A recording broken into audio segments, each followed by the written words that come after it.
Ticket কাটা হচ্ছে উদয়গিরি আর খন্দগিরি যাওয়ার জন্য। তো এখান থেকে এখানে সবাই ওয়েট করছে।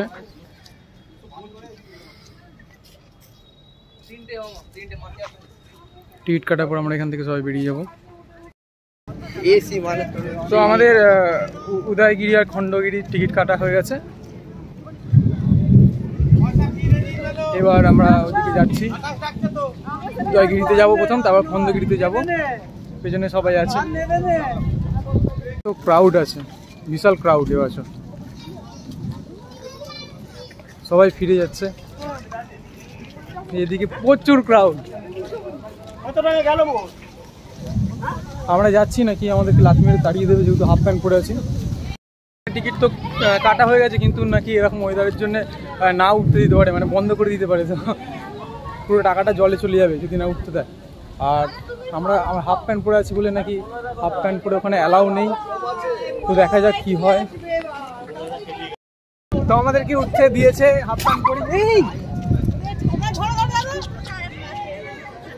কি করে বললি রে? লেগেছে লেগেছে, দেখো ঠিক করে দেখো। তো আমাদেরকে উঠতে দিয়েছে শেষমেশ। এটা কোথায়? এটার নাম কি? ধবলগিরি না উদয়গিরি? এই সরি, ধবলগিরিটা কি? উদয়গিরি না খণ্ডগিরি? তো এখানে উদয়গিরির ওটা মানে উঠছিলাম, তো সেই সময়তে এত এখানে বজ্রপাত হচ্ছে, উদয়গিরির মধ্যে বজ্রপাত হচ্ছে।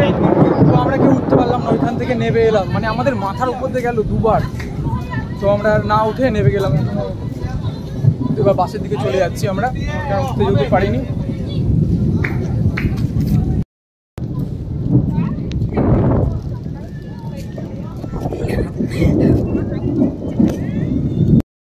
তো এইদিকের যে পোস্টের কাছে পাহাড়টা দেখা যাচ্ছে, ওইটা হচ্ছে উদয়গিরি। আর তার ওইদিকে যে একটু মন্দির মতো দেখা যাচ্ছে সাদা কালারের, ওটা হচ্ছে খণ্ডগিরি, তাই তো?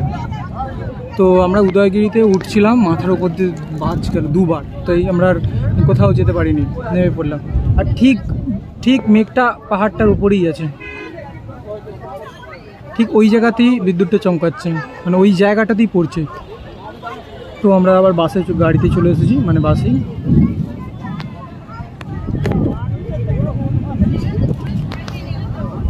তো আমার একটা ফ্যান ওখান থেকে আমাকে হাত দেখালো, আমার ভিডিও দেখে বলে বোধহয়। তো যাই হোক,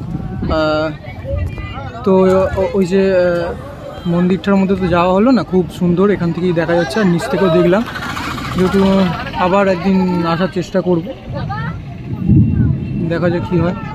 তো আবার একটা অন্য জায়গায় যাওয়া হবে।